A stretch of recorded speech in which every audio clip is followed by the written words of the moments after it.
Hi, everybody. Welcome to the Good Book Club. I'm Rebecca Biblioteca, and this is our June meeting. It's June 11th, Sunday at 11 a.m., and we have an amazing discussion planned today. We were so excited about the book we're going to be talking about. Before we get to that, we have a little bit of housekeeping that we go through. The first thing that we always do is we read our The Good Book Club mission statement. I forgot to call on anybody to read that today, so I'm just going to read it myself. But this kind of reminds us of who we are and why we're gathering together today. The Good Book Club mission statement. The Good Book Club was created to bring together nuanced Mormons, post-Mormons, and others with a shared interest in Mormonism. We are introspective, critical thinkers seeking to learn, connect, and build relationship through the catalyst of literature. We welcome all who are searching for a safe space to share authentic thoughts, feelings, and ideas through open dialogue and shared experiences relative to Mormon culture. As we deconstruct previous beliefs, we encourage all to find happiness in the process of discovering new religious ideologies, spirituality, and life philosophies. So that's our mission statement. Somebody, I think Rochelle, asked me, how come we don't memorize it? I'm like, well, that would get into a whole other thing. We're not going to do that. However, it's wonderful to read and remember. Just to go through a few things, the Good Book Club went to the Pride Parade. Several of us were there in Salt Lake, and we had a wonderful time. Made some new friends, book club friends. There's our new friend James right there. Book club member Joe came, and we had a really amazing, wonderful time at Pride. It was great. It was fabulous. Also, Bruce was in the house. Bruce, one of the co-founders of the Good Book Club, lives in California, and he visited Utah. We had a wonderful time. We went to the Joseph Smith Sphinx. You can see that picture there on the left. If you're not familiar with that, Google it. It's very interesting. We went out to dinner. We went up on top of the conference center. That is the picture there. And we spent some time on Temple Square, which was really interesting. And we talked to a lot of missionaries there and learned some very interesting things. Maybe we'll talk about later. So that was fun, Bruce. We really appreciate you coming to visit. We had a wonderful time with you. It was wonderful. All right, let's talk about a few things on the radar coming up quickly. We have some bonus reading. I also helped John DeLynn run his Mormon Stories book club, and we are reading the wonderful book Unexpected. Oh, sorry, wrong book. It's over there somewhere, Unexpected. And we're going to be having that meeting in about a month. So we'll put out more information about that. But if you'd like to have some bonus reading and participate in the Mormon Stories book club, grab a copy of Unexpected. All right, other reading opportunities with the Mormon Stories book club we are trying to read Dan Vogel's Charisma Under Pressure. This is a really long book, an amazing book. So just kind of on the back burner, working on that throughout the summer. Also, Vengeance is Mine. That is the book about the aftermath of the Mountain Meadows Massacre. We'll be reading that kind of on the back burner and probably interviewing both of these authors in the fall. So just kind of keep that on the back burner. All right, speaking of books, we just voted on our categories. We had quite a few to choose from. And for those of you that aren't familiar with our process, we go August to August, we vote on the categories, and then we suggest books for the categories. And it's all very scientific. We have an accounting professor who puts it together. It's a Qualtrics survey. So we got our results, and these are our categories for our 2023-2024 season. So interestingly to me, there is something missing here, and that is anything to do with Mormonism. Isn't that interesting? It's almost like we've graduated and moved on. When we started 3 years ago, a lot of our books were, Mormon history, Mormon culture, Mormon doctrine, things like that. We don't see that here at all. We have psychology, humanity and social sciences, human interest, consciousness and thought, ethics and morality, psychological evolution, biology evolution, mindfulness and spirituality, world religion, human sexuality, anthropology, and sociology. So these are our categories that we're going to fit our books into this year as you're thinking about what you might like to suggest. And so our next slide, we'll talk about how we can suggest books. And then we have another round of voting, and then we narrow it down to those 12 for next year. So you can add a recommendation to the post under the featured tab on Facebook. Just find it, make a comment, say, I want this book, and we'll collect them there. You can email me your recommendations at thegoodbookclub@mail.com, and I'll add them to the queue. You can simply message me or Landon directly if you're connected to us on Facebook Messenger and tell us what book you'd like to see or put up for voting. You can comment on our Instagram page for the Good Book Club, and you can just make a comment or message us there and tell us what you would like to see us read. You can tell anybody in the post-Mormon community, and eventually the rumor will reach me. That actually might not be a joke. That might be true. You can etch it into metal plates. You can walk 1,000 miles. You can bury it in a hill. I will dig it up and I will translate your recommendation with a rock. That's another great way. And you can also, an angel with a flaming sword can visit me and command me to choose your recommendation. If you can swing that, I'm on board. So anyway, those are some serious and not so serious ways that you can recommend the books that you've been reading, because unlike other organizations we used to belong to, this is a ground up crowdsourced organization, and we want to read what all of you would like to read. Something else that's really exciting that's on the radar here. Our book club loves to discuss the Mountain Meadows Massacre, one of the greatest books we ever read, The Blood of the Prophets by Will Bagley. So there is a wonderful play that was written by a University of Utah professor, not a Mormon. She wrote a play called The Mountain Meadows, and several of us had the chance to see it when it was put on in Salt Lake. And we thought, this is amazing. This is the greatest treatment of this we've ever seen. It details the story of Juanita Brooks struggling to write her archetypal book about this topic, and then kind of juxtaposes it with characters from the Mountain Meadows and just the whole event itself. So we thought, oh, dang, not too many people got to see this. Well, we found out from the playwright, Deborah Threedy, that they are actually doing a readers theater with the original actors from the play. And this is going to be in a tiny town called Torrey, Utah. Several of us are actually going to make the trek out there to attend. It's part of the Entrada Institute. But the good news for all the rest of you is that this is going to be live streamed from the Entrada Institute on Facebook on July 15th. I think that's a Saturday at 7 p.m. So I will get more information out to you, but just kind of keep in the back of your mind, July 15th, it's going to be live streamed. You can access it through Facebook, and it's going to be absolutely amazing. This is an incredible play, and I'd love for as many of you as possible to be able to take part in this. And if you'd like to come to Torrey with us, let us know. We'll have a big book club party there, and we'll attend together. So that is happening. All right, the book that's coming up next is called The Woman They Could Not Silence, The Shocking Story of a Woman Who Dared to Fight Back by Kate Moore. Now, we'll hear more about this at the end. We'll give a little preview of it. This is going to be on Sunday, July 9th at 11 a.m., but this is our next official book club book. And I think that finally gets us through all of our slides. Like I said, these are getting longer and longer. These take up like half an hour. We have so much going on, but I hope you guys find it fun and interesting. So now we are very excited to start our discussion of our book for June. This is Brene Brown's Braving the Wilderness, The Quest for True Belonging and the Courage to Stand Alone. And our wonderful discussion leader and presenter today, Rochelle. Thank you, guys. All right, so let me go ahead and share my screen. Okay, so Braving the Wilderness by Brene Brown. We're going to try and keep this lighthearted and interactive. We have some poll questions today. We also have some discussion questions. So we'll just dive right into it. If I can find my mouse. There we go. Oh. All right, so first off, just a quick summary of the book. So just to remind you of the arc of the book, Brene starts off by telling us that, telling stories that help us understand that sometimes we feel like we don't belong. And this is sometimes described as loneliness. And she shares the story about her as a child and some of the experiences that she had, feeling like she didn't belong at school and sometimes with her family.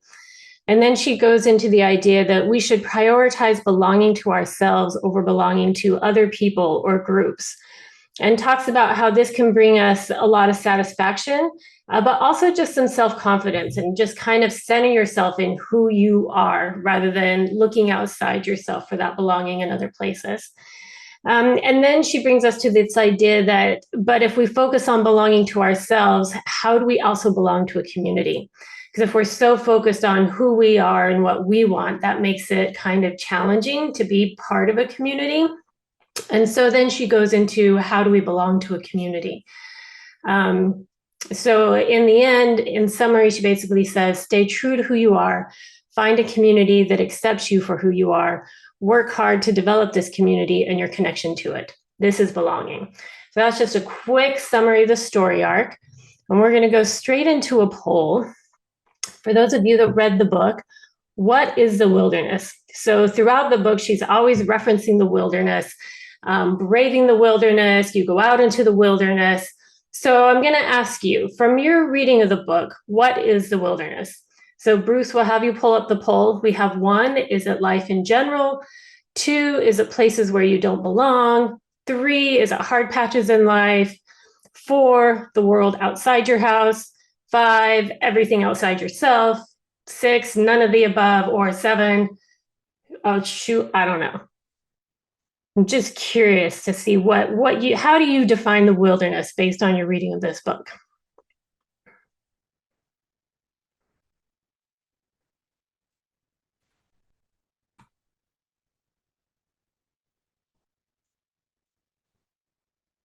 All right, and then Bruce, do you display the responses once we get them? Yeah, we've had 18 of 29 so far. So let's do another maybe 10 seconds and respond, and then we will display the results. Okay. And then I'm not, just so you know, Bruce, I'm not going to be responding to the polls, so you'll always be at least one short. Well, yeah, and as the host, I can't respond to them. Oh, there we go. Okay. Okay, so 2 or 3 seconds. Let's end the poll and share the results. All right. So we have a pretty good variety here. We've got some people who are, frankly, don't know. Totally get that. I kind of felt that way. Let's see. It looks like our top, we have a tie. Places where you don't belong and everything outside yourself. Isn't that really interesting, right? Because there might be a correlation between everything outside yourself feeling like places where you don't belong. It feels like there's some of that she brings out in the book. And she's trying to help us figure out, how do we feel like we belong everywhere? Okay, so for our discussion question, what is the wilderness? So according to Brene Brown, in her book, she says, the wilderness is an untamed, unpredictable place of solitude and searching, a state of emotional and spiritual isolation or disconnection. So it's a place where it's unpredictable, untamed, you feel disconnected, you feel isolated. So basically the wilderness is any place where you feel like you don't belong. That could be a huge list of things. It could be inside yourself, it could be outside yourself. It makes it this really big thing that could be anywhere. So what does it mean to belong to yourself? According to Brene, she says, allowing yourself to be seen and heard for who you are, prioritizing your needs and values, and making your choices that align with your personal well-being and growth.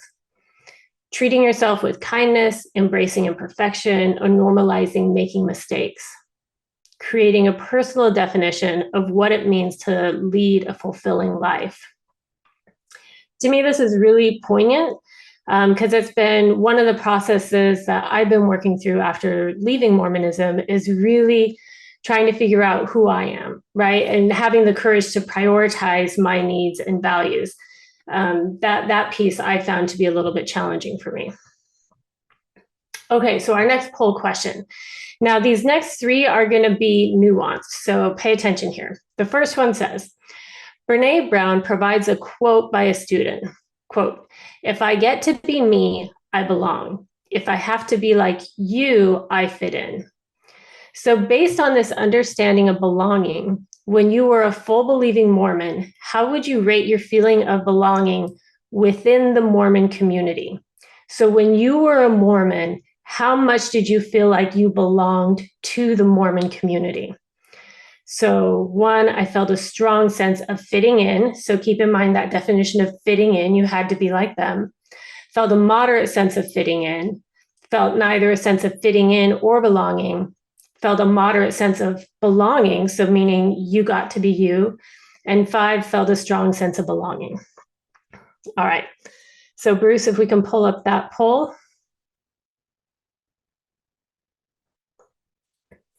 So remember, this is how you felt, how you rate your feeling of belonging within the Mormon community when you were Mormon.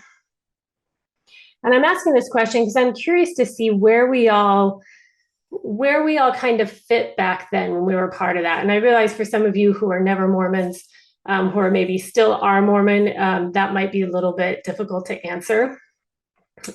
Jackie, question?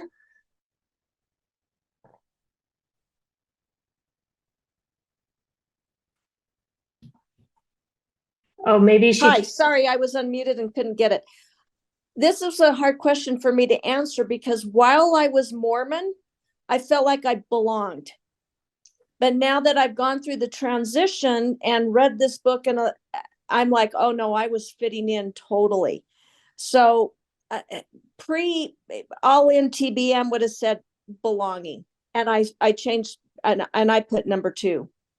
Isn't that really interesting? I found myself saying the same thing. Like I thought I belonged, but yet when I look back, like there were so many times where I didn't feel like I belonged anywhere. But if you asked me, I would have said, oh, I belong here. Yeah.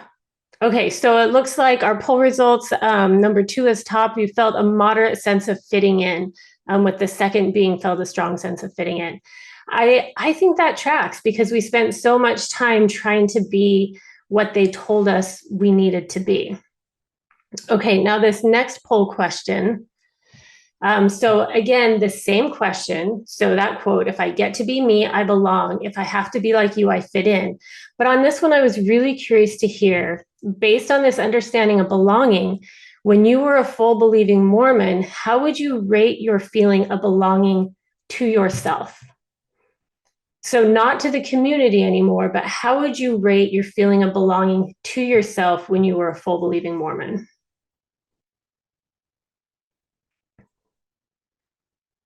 And Jackie, this is probably going to play into your answer before too. It's difficult because I didn't have a full picture back then. And then I wonder too, do I have a full picture now? Because I hope I'm a little bit smarter now, but you know, who knows what I'll learn in another 10 years.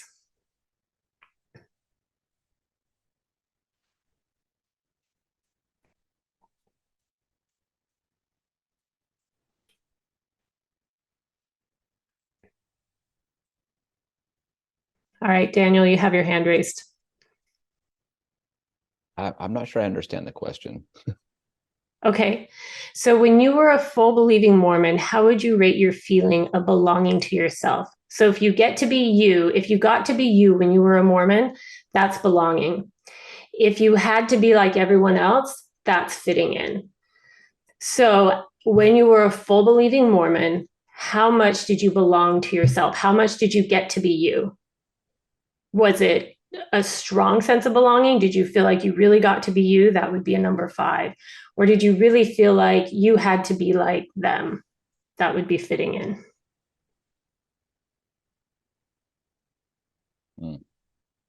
I think for you, and this is because I know you, you have such a strong sense of self that it's almost antithetical to who you are to think about having to be someone else. Yeah, the question is, it doesn't make sense to me. Yeah, because I think even as a Mormon, you were so fully yourself in so many ways. It's just who you are. Okay, so let's go over the poll results. Our top one is just kind of middle of the road, neither a sense of fitting in or belonging, but most people going in on the fitting in side. Let's see, Brady, you have your hand raised. Yeah, I just want to say I felt like that was actually a pretty poignant question, just because there's a little bit of a difference there between feeling like you belong or fit into a church versus like if you're being true to yourself. And it's not even really something I thought like a whole lot about, at least that clearly, until like right now. So that I thought that was like, yeah, pretty poignant. So tell me a little bit about the difference for yourself. What did you see that was different? What did it pull out for you? Well, I think, all along there's like uh, I think the different issues that you can have with the church probably stem a little bit from like your personality, or like, certain things that do bother you or that you do value maybe more than other things. And, if you're living in that area of friction of uh, trying to put that down to be able to stay in the tribe or in the community, like you by definition kind of lose, I think, a little bit of your sense of self. I super respect people that can keep that through the whole process, but for me, I'm realizing like, whoa, you really do have to like shrink yourself to fit into that. Yeah. I think for me, I found that the church, they almost require it to be part of it. And you'll see that in their talk about new converts. You get a new convert, and then over time they're like, oh, they're finally starting to look like us. They're starting to, be this thing that we keep pressuring them to be. And so you imagine somebody who's in that for a lifetime, and the pressure that there is to just keep being and being more like what they tell you to be. Totally. Let's see, Bruce, you had a question. Yeah, I definitely was just fitting in, and I never felt I even had the right to have a sense of myself. I was always broken. I was always in the wrong. I mean, you should have seen Family Home Evening, because I was the only child at home. I was an accident years after my siblings. And it was just my parents telling me what was wrong with me and stuff. Yeah, I only fit in. I had no sense. And I still work with my therapist on having a sense of belonging to myself. So That's really interesting. I hope later on in our discussion, you'll be willing to give your feedback on what you found to be most successful in helping you to belong to yourself. Like, what are those things that you've done that have helped the most? Let's see, Melissa. So for me, I think it's kind of like what was mentioned in the chat, where I thought, this is just what we do. So I never really thought, that it was an option to be anything else. So of course I made myself fit in. And then once I left, I now have 3 tattoos and like double-digit piercings. I never thought that was an option. So of course I fit the box, but the more I was questioning things and the more I was struggling with my testimony, the more I felt less like I was fitting in, not necessarily even in a visual sense. Like obviously now I wouldn't fit in visually, but even in an emotional and a spiritual place, the way I was raising my kids, the way I was looking at things, the more I was questioning and the more I was struggling with my testimony, the less I felt like I was fitting in. So it was a very kind of a progressive thing for me.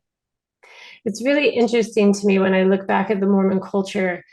And the way I looked at it, my philosophy around it was, we have this God who loves us and he knows us better than we know ourselves. So why wouldn't I do everything he tells me to do? Why wouldn't I do that? He knows me better than I know myself. And so I just oppressed myself to all of it because I assumed he knew the way. And it never dawned on me that the person I was calling God, or the words that I was hearing as God's words, were actually just people's words. I never thought about that. And so I had very little sense of self, and I had low self-esteem, even though people from the outside might not have been able to see that. But because I was always looking outside myself to validate what I was doing, that it was okay. And you can't, that's no way to live, and you can't ever please everyone. Jackie, do you still have your hand raised, or is that from before? No, I've got it raised quickly. I think another thing that complicates this whole situation with being Mormon is, if you were like picked to be like for a woman in the Young Women's Presidency or the Relief Society, you fit in and felt like you belonged a lot more. you kind of were in the know, you automatically had friends, you had a presidency. But if you went long stretches where, you were the greeter, or, you didn't have one of those cool callings or whatever, you were on the outside looking in. So I think there's even levels of belonging and fitting in when you went to church. I agree. And I remember one of the things I used to complain about the most, because it made no sense to me. They would tell you, your calling doesn't matter. Every calling's important. And then what would they do every time they got up to introduce a general authority?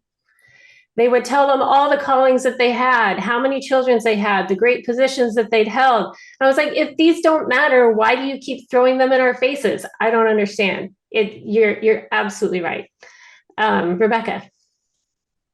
This reminds me of a discussion that we all had with the amazing Stephen Hassan, talking about your authentic self. It's very hard to belong to yourself when you don't even understand who your authentic self is. And you sacrifice that, in my case, completely to try to fit into something that is nothing to do with you or what you really want. And somebody asked a question at this seminar we were at, where they said, well, how do you even find yourself when you don't even know what your authentic self is?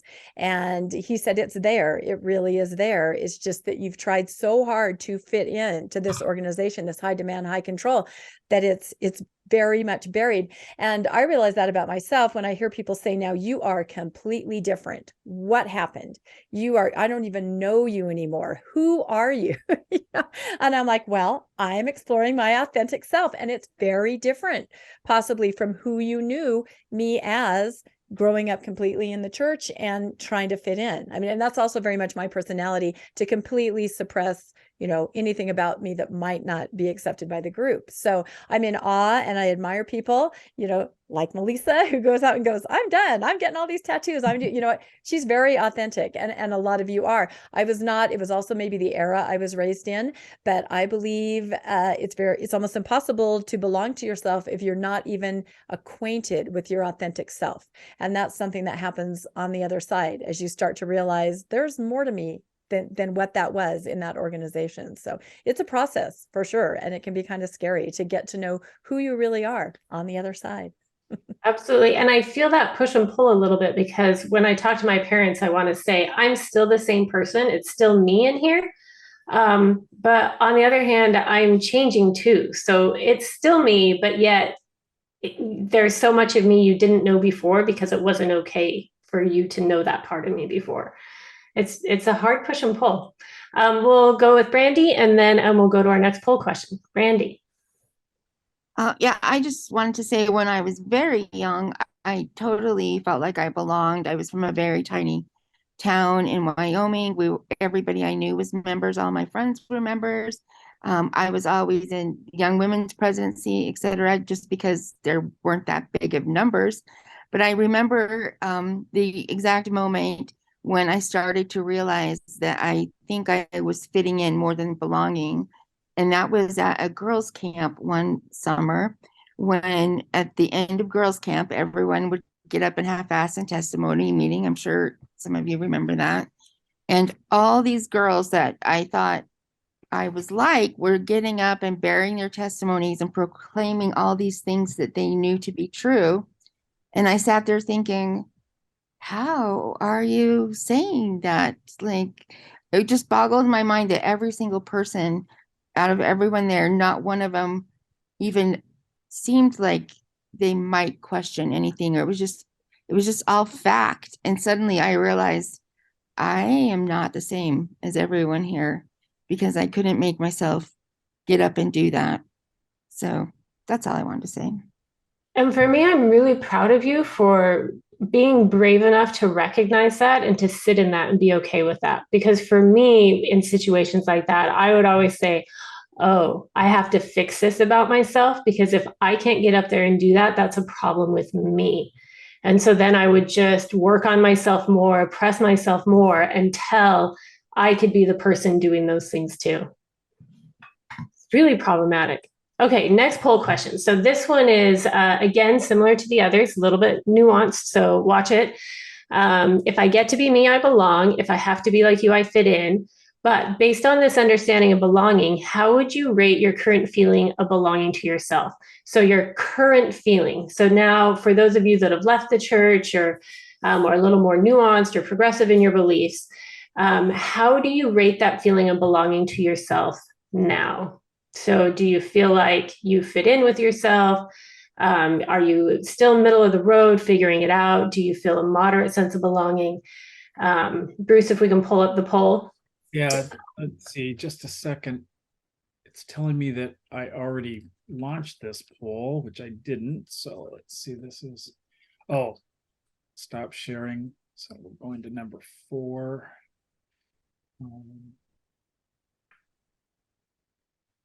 There we go.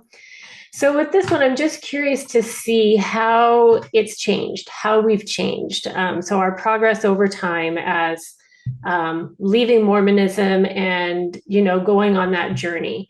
What is it like now for us?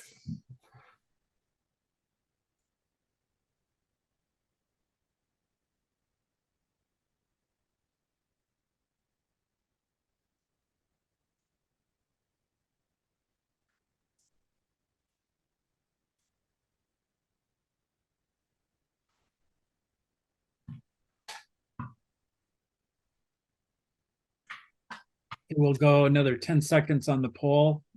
Vote if you're planning on it. And if you remember with the last poll question, which was your sense of belonging to yourself back when you were in Mormonism, we were more 1, 2, and 3. That's kind of where we hovered. So with this one, look at that. Such a huge difference. Our 46% feel a strong sense of belonging to themselves.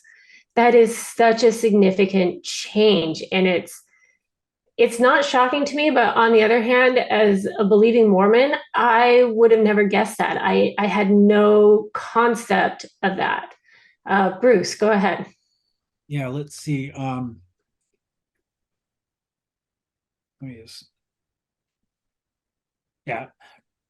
Yeah.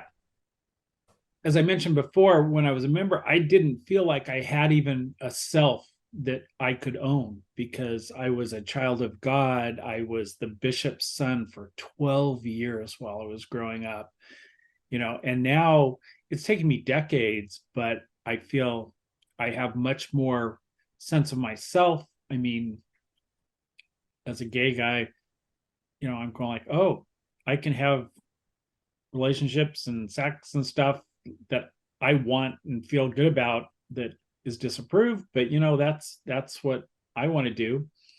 I'm 66. I have maybe a quarter of my life left, and I'm still working on feeling like I belong to myself and deciding how I want to live my life. So yeah, that's kind of where I'm at.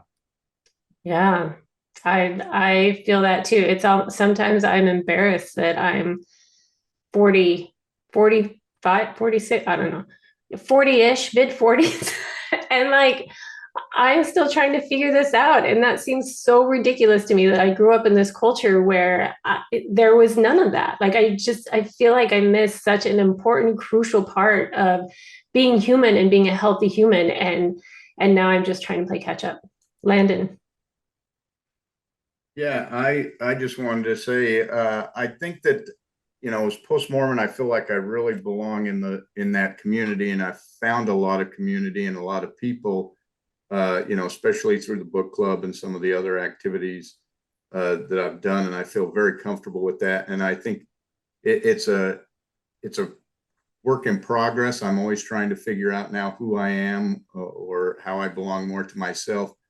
But I also, unfortunately, I found that, I didn't really belong to my family. I feel like I fit into my family, just like I did the church, because, I basically I kind of feel like an outsider in my own family now. We just had a wedding and everyone was invited to the luncheon and stuff. But since I can't go to the temple, I wasn't invited to the luncheon. I just got invited to the reception after. So I have found that sometimes belonging to myself means being by myself as I try to figure this out. That hits really close to home for me as well. And I'm still trying to figure that out with my family. Will they allow me, give me space to belong to them, or is it going to be, is fitting in required? And since I'm no longer willing to do that, where does our relationship go from there? It's such hard things. Karn, go ahead. I just wanted to say that I have never been Mormon, but I do understand that sense of having to fit in. And when Landon mentioned the family situation, I definitely have felt that. What I put my hand up to say was that after reading this book, I realized that my wilderness is my acclimating myself to vision loss. And I've gone through a lot of depression, and I've gotten a lot of help to adjust. But this book was so helpful to me in realizing that this is a lonely business, learning yourself and figuring out who you are now that you can't see anymore. I can still see, but I'm losing it. And yeah, it's just a powerful book, and it's just helped me tremendously. Thank you. I appreciate your perspective so much. And going back to your first comment, I'm curious, as a never Mormon, did you feel like you were raised with the idea that you could belong to yourself? Or was that, I mean, and probably not used with that kind of language, because I get that that's kind of new language, but were you kind of just raised with that idea that this is what life, I don't know, what it was supposed to be, that you're supposed to be true to who you are, I guess? Yeah, well, I mean, I was raised in a religious household, but not one like Mormon, not real strict and confining, but certainly, it's like almost every religion has certain boundaries you need to fit into. But no, my parents were both artists, and they also encouraged me to be an artist and to be myself. So I had kind of a mix. Okay. I think, I mean, as with everything, that's probably where most people end up, is in this mix. So yeah, it's not black and white, it's gray. Have to keep reminding you. Shades of gray. Exactly. Brandon, go ahead. Yeah, what I wanted to add is during my formative years, I had a pretty, active life outside of the church. The church was just a portion of my life. So what I found was I could not only be myself and belong to myself in these other activities and other facets of life, people actually treated me a lot better. And so, it was very easy for me to say, well, if I don't belong in the church, it's okay, because the outside world is obviously treating me a lot better. And I feel much more authentic. And so I've always had this strong sense of self and belonging. I value that so much. I feel like my husband is more along those lines. Whereas for myself, I was such a people pleaser, and I so wanted to please my parents. And they really pushed the religion hard. And so for me, I isolated myself from the whole outside community, and I committed what we call social suicide so many times over so many dumb little things that just created barriers. So I would say, if anyone asked me, I hated high school because I had no friends at my high school. It was miserable. It was hard. And I just surrounded myself with church friends who didn't go to my high school. So it was a very lonely, I had a very lonely youth, very lonely growing up in the church too, because I didn't really belong to those friends at church. It's hard. Either way, it's hard. Yeah. So our next discussion question, and Bruce, this goes back to what I was mentioning with you. What actions or steps have you taken that have made the biggest impact on your ability to belong to yourself? So I'm curious, we've all kind of made that journey a little bit where we're making progress to belonging more to ourselves. What have you done that's made the biggest impact? What advice would you have for those of us still on that journey? Well, the biggest step, and it wasn't a good complete healthy step, but right when I got back from my mission while I was attending BYU, I stopped going to church. And this was in the early 80s. and BYU didn't require you to go to church or didn't keep track of you. So I was pretty much inactive from that point on. And I just knew that I had to stay away from the church because it would be bad for my mental health. But I didn't even have that terminology. So then I stayed away for like 30 years. I still believe the basic tenets of, a pre-life, this is a test, an afterlife. My family was very unhappy with me, but I just made the conscious decision to have my own life, and it was very much in the closet. I was in the closet at work. I was in the closet with my family, but I did have another life that was separate from those two. And then I found the podcasting, Mormon Stories, Jeremy Runnels, and stuff, and realized that the narrative that I was taught wasn't accurate. And I worked with my parents through the end of their lives. I managed their family business on the side and stuff. And they were very unhappy with me, but never unkind. And I went to therapy, and the first therapist I saw said, you need to come out of the closet. And I didn't really mesh with him. So I did. I resigned from the church, came out of the closet, and then I found the therapist I see every week now, and just kind of working through, where I find community, what I think about myself, what's my place in the world. Yeah, that's kind of what I've done. But boy, it's been decades in the making for me. Yeah, thank you for sharing that. Brandy, how about you? I don't think I have one big major thing. Mine was kind of just slowly coming out process from the church. I started going inactive several years ago around just the LGBTQ issues with friends and different things. But it wasn't until, and I think a lot of people can probably relate to this, it wasn't until COVID when most of us were kind of like stuck at home alone. And it was kind of like I was given permission not to have to do a lot of stuff socially or try to make myself go to church activities or attend church family events or whatever.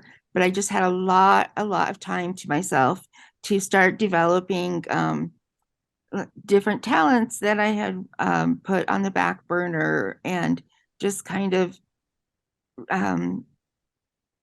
researching different topics I'd always wanted on spirituality and things like that. So it wasn't necessarily anything I did, but in a lot of ways, the COVID thing was a huge thing for me.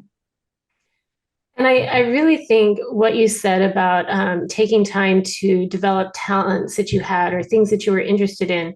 I know before we started really deconstructing the church, I spent a lot of time listening to podcasts by Jennifer Finlayson Fife, who is an LDS sex therapist, but she spends a lot of time talking about developing yourself and talking about find something you enjoy. And if you don't know of anything that you enjoy, just start trying things, right? Try them until you find something and just start developing yourself that way. And it's okay if you make mistakes. It's okay if you try something and you find that you don't like it. That's good to know. Then try something else. And that was really important to me. And I find it interesting that that was the precursor to deconstructing, was this idea of like, oh, there's space for me, right? Like there's space for me. Rebecca, go ahead. Yeah, these are such great comments. I love this conversation. So for me, like I said, trying to figure out who I really was, who my authentic self was, because it was buried for so long. A huge step was just kind of reclaiming myself, even on the outside. If I wasn't sure about the inside yet, the outside I could reclaim. I knew that wearing garments, and again, this is why we're all cliches, but we're not. It's very important, this step. Wearing garments, I had body dysmorphia, I had anxiety, I felt enclosed, contained. Taking those off, a huge physical step to help me get more in touch with my internal self and my authentic self. So I'm not a cliche. I'm not just, oh, look, I took these off. It was a huge deal to dress like this, which is more me and my actual personality, to drink coffee. People are like, oh, you're such a cliche. No, I'm not. I'm doing adult things. I'm going to swear if it fits into my conversation, if that's what I want to do. I'm not being a cliche. I'm not going off the rails. I'm exploring myself to try to understand who I am. And I hate it when when they say, oh, look at her, she's doing that. No, no, no. I am learning who I really am, and I'm becoming an adult in my 50s, ironically, because you're kept in such an infantile state the entire time by the high demand, high control. And so these things, they're huge as far as an outward manifestation of learning who you are internally and learning to belong to yourself. So to me, those were the biggest things, just being, and also the most problematic things for family and friends, right? Why are you saying, oh my God, now? Why are you saying that? It just feels natural to say. It feels more like me. Why are you wearing this now? Disturbing and problematic to others, but part of my journey of figuring out who I am on the inside and the outside. I love that framing. I think that's really helpful. Thank you for sharing that.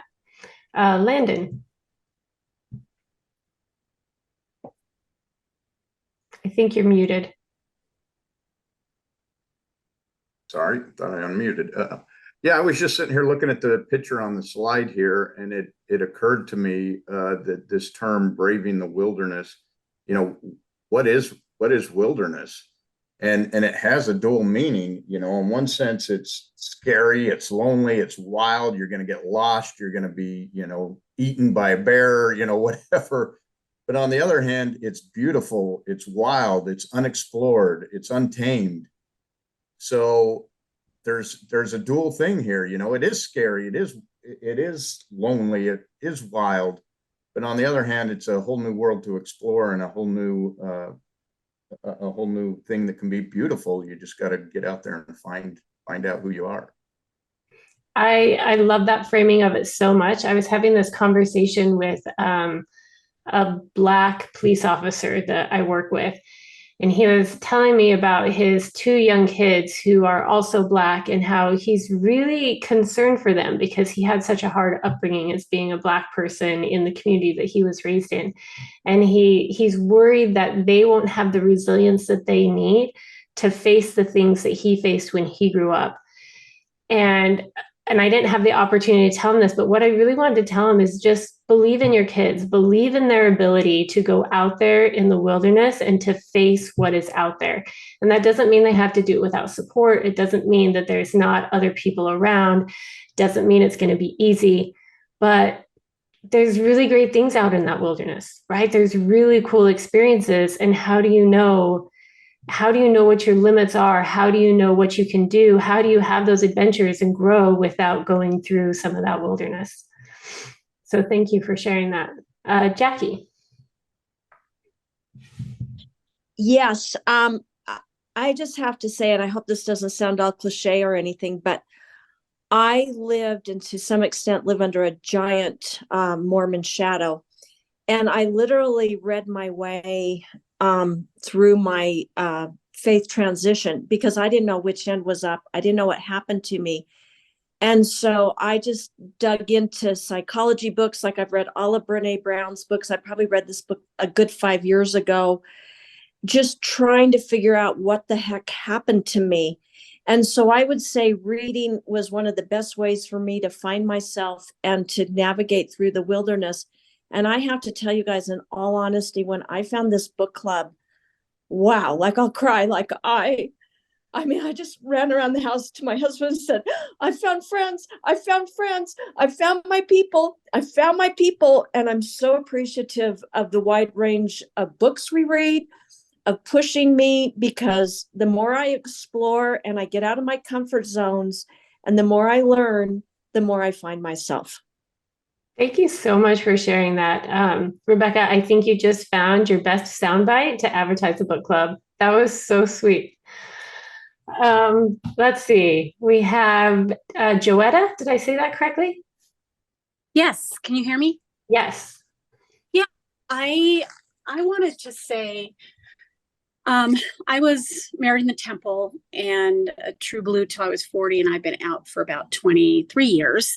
And I wanted to, for me, the peace has been hanging on to the things that I loved about being Mormon, and also letting go of all the things that didn't work. And I feel like it's really important for me to really honor all the things that were great that it taught me, being honest and hardworking and all of that, and being able to also just relinquish all the things that I really couldn't live with anymore, like the homophobia and just the having to be one way. I was one of those women who in church, I was the one asking the questions, and I'd be getting all this shamed, like, women don't ask questions like that, you know.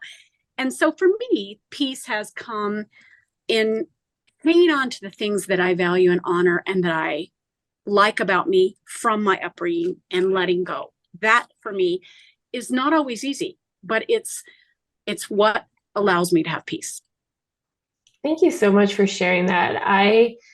For myself, I have a hard time being in that gray area because I still have a lot of anger towards the church. And so I don't want to give them credit for any of that. Like, I don't want to give you credit for any of the good stuff that might be there. And that's, I get it. It's probably the healthier place to be. I'm still working on it, but I love that you're able to be there and to see the goodness while still saying, these are all the other things that need to go away and that I can take on because this is a better place to be in. Rhea, did I say that correctly? Yes, you did. Perfect. I'm new. Hi, everyone. Hi, welcome. We're so glad to have you. Yeah, oddly enough, my first foray into discovering myself and finding belonging, I read the Book of Mormon six times by the time I was 18. And my first relationship was I was very young, my first marriage, and very abusive and very traumatic to leave. And that entire process, I really, really had to find myself. And that was where my first shift towards leaving the church really started in a concrete way. But I kept reading the Book of Mormon because I had that habit. Every night I read the Book of Mormon, and I was still doing that for several years after that. And I remember it took me another 3 years. I recommitted to the church to try to make it work.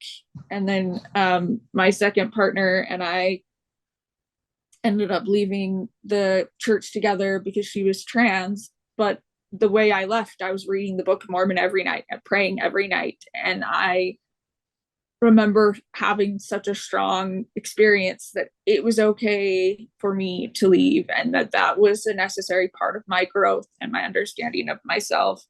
And I've been up and down and all the ways around into different layers of not fitting in anywhere since then, and full belonging in myself, and the spiral of growth. And reading this book was like really a great reminder of all the things I've learned in the past, and I like overcoming a lot of my PTSD.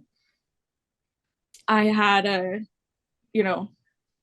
really integrated huge chunks of myself just to survive and be okay and thrive again. And so the last few years I've been in a space of healing, but I totally fell apart and I didn't understand why. And so it's been really fun just reading this book again and being part here. And I lost a lot of my community in that process, but I'm with my current husband and I are out of the church together, and our relationship is really amazing. And it's being with him is someone I can belong with. And he's probably the first person I've totally been able to belong with. And so that's kind of where I'm at. Wow, what a journey. Thank you so much for sharing. I think the thing that stood out to me, and there's so many pieces about your journey that I'd love to hear more about, but you said you hit that one point when you were choosing to leave the church with your partner and you prayed about it and you got the answer that it was okay, that this was part of your journey.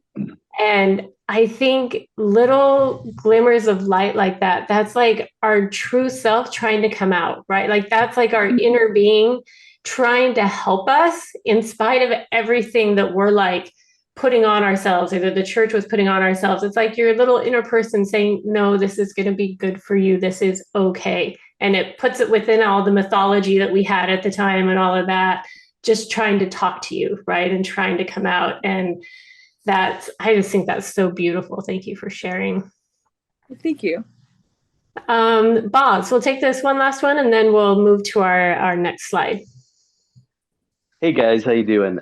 Yeah, so for me, I mean, really enjoyed all the comments of what people have done for themselves, post-Mormonism or through the transition process. For me, you know, I think somebody mentioned books a little earlier, and this. So I'm in my 40s now, but it was in my mid 20s where some miraculous thing happened where it sort of all burned down around me, and I think experiencing the dark night of the soul in a sense so early without even knowing what that was pretty important to me. So I like this quote a lot because this is what I figured out in my 20s, and I tried to make it work for 20 years post figuring this out. But can you guys hear me okay? I'm muted right now. Oh, okay. Sorry, bye. I'm live. So it's this Japanese poet from the 17th century named he's Zen Master Basho, and he says, "Do not seek to follow in the footsteps of the wise. Seek what they sought. Seek the meaning behind their footsteps and not upon the steps themselves. For in seeking the footsteps, you shall be glancing only upon the next footprint, and you're sure to stumble upon an unforeseen obstacle. But in seeking the meaning behind their footsteps, you're sure to see ahead, comparable to looking up while walking, thus allowing you to easily maneuver around the hurdles on the path you walk." And then one last part. "And if you walk like this long enough, you'll one day, to your surprise, find yourself among the wise." I remember reading this at that same period of time. I started going to the self-help book in my local library. I was newly married.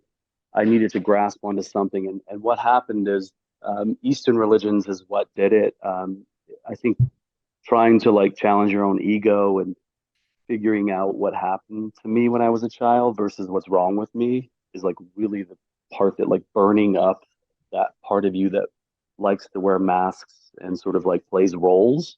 And being a church member was nothing but a role to me. I mean, I was the nice guy in the church. That's what we're taught to do, nice guys and good girls. And so it was really powerful just at that point in time to start this long journey of like trying to move through falsehoods, which is the lie, the great lie that somehow this is going to keep me safe throughout my life by wearing this mask. So anyway, I just want to share that. Seek after what they sought, not just the men or people or women themselves from the past. It's like, how do I find what they were looking for, which I think is just connection and authenticity is what this connection to a divine or higher self or whatever. But anyway, just want to share that. Thanks. Thank you for sharing that. I really appreciate that. And especially that sentiment of not just following other people, but really finding your own path. And yeah, look to other people for wisdom because there's a lot of great wisdom out there. I think for me, through the faith crisis, one of the greatest gifts I've been given is now being able to tell my kids, you know what? I don't know. I don't know. I have some suggestions for you. I have some advice, but really this is up to you. And I just think if I had been given that gift as a child, I would have been a completely different person. So at least I can give it to my kids now. All right, so moving on to our next slide. This gets us to the problem with community, right? So we've talked about what it means to belong to ourselves, and that means we're kind of really holding to who we are rather than trying to be what other people want us to be. And that makes community a little bit challenging, right? Because in community, you have to have something that draws you together, whether it be that you have the same interests or you have a similar personality or things like that. So how do you build community when you're belonging to yourself? So Brene recommends that Making connections and being part of a community provides a sense of security and overall well-being. So community is good. We need community. That's really important. She says people are hard to hate close up, so move in. So if you're having trouble finding community or making a connection with someone, or there's this almost sounds like it's a group of people, right? Move in, get to know them on a human level or a one-to-one level. And it makes it easier to appreciate who they are and to understand the nuances, because often there's more that we have in common than it is that divides us. The next thing she says is speak truth to bullshit, but be civil. So do it civilly. I think there's probably some gray area here. I think you have to pick and choose when you speak your truth. We've talked about some of the challenges that I have with my parents, and I can't always speak truth to bullshit because I know that is just going to build an immediate wall, and I don't want that. So I pick and choose when it's the most important, then I'll speak it. Oftentimes I just gloss over and we move on because I don't want to build that wall. I'm trying to build the bridge right now. And then the last one, she says, hold hands with strangers and strong back, soft front, wild heart. Oh, sorry, that's supposed to be a heart, not a here. So again, just saying you have to make an effort, right? So get to know people. I think when she talked about hold hands with strangers, it was basically like talk to the person at the grocery store, talk to the person on the bus, like really get to know the people around you in your community or in your surroundings. And be strong. So have your strong back, know who you are, but talk to people, be soft with them, right? You don't have to come in like, swords blazing. Be soft with them. Okay, so that takes us to our next poll question. Brene Brown encourages us to build community with a variety of groups and people. Based on your experience in being part of various communities, what commonalities seem to be most effective at bringing the community together? So I created a list of different commonalities that you could find in communities. We have locality, values, rituals, common enemy. It was just convenience, a shared purpose, and interests. And so we've set up the poll. We're asking you to pick your top 3, the commonalities that in your communities were most effective at bringing people together.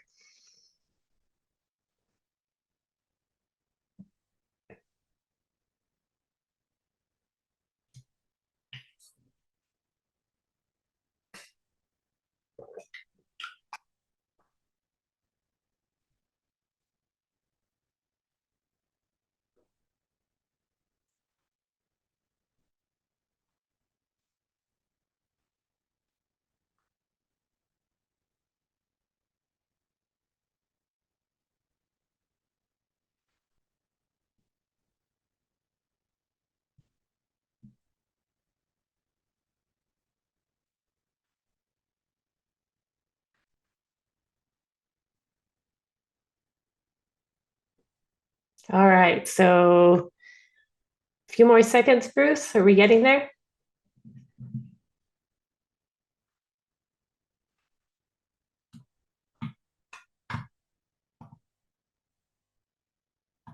You're muted, Bruce. 5 more seconds to come in to the poll, and I think we've probably everybody done, so here we go.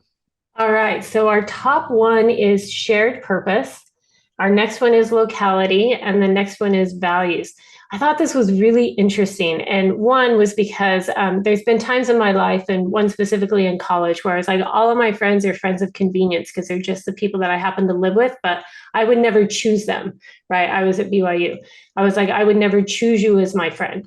But then also you look at our good book club, what brings us together?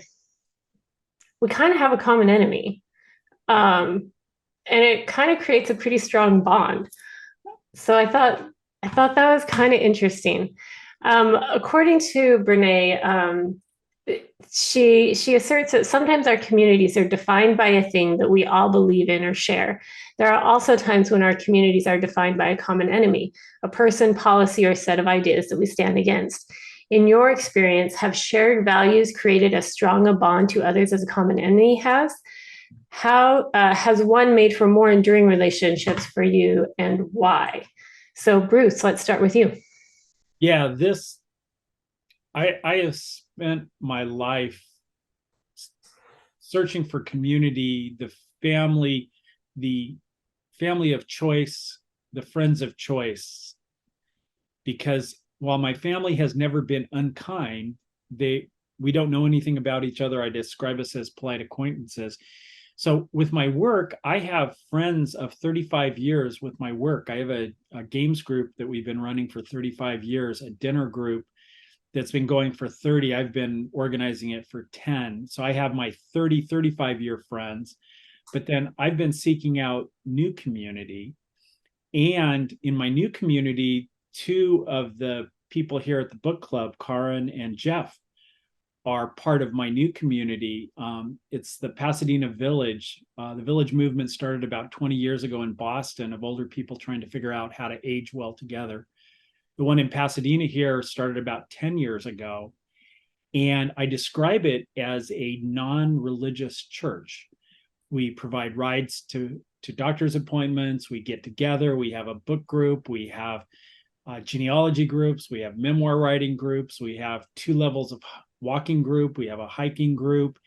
And my friends Karin and Jeff here in the book club are part of my new community with the Pasadena Village. So, and I'm always looking for community because I don't have it with my family. My family's not unkind. We're polite. I flew to Utah to go to the Pride Parade, and I took all my nieces and nephews, and I visited my cousins who are mostly believing Mormons, and we were very pleasant. But community is what I'm always looking for.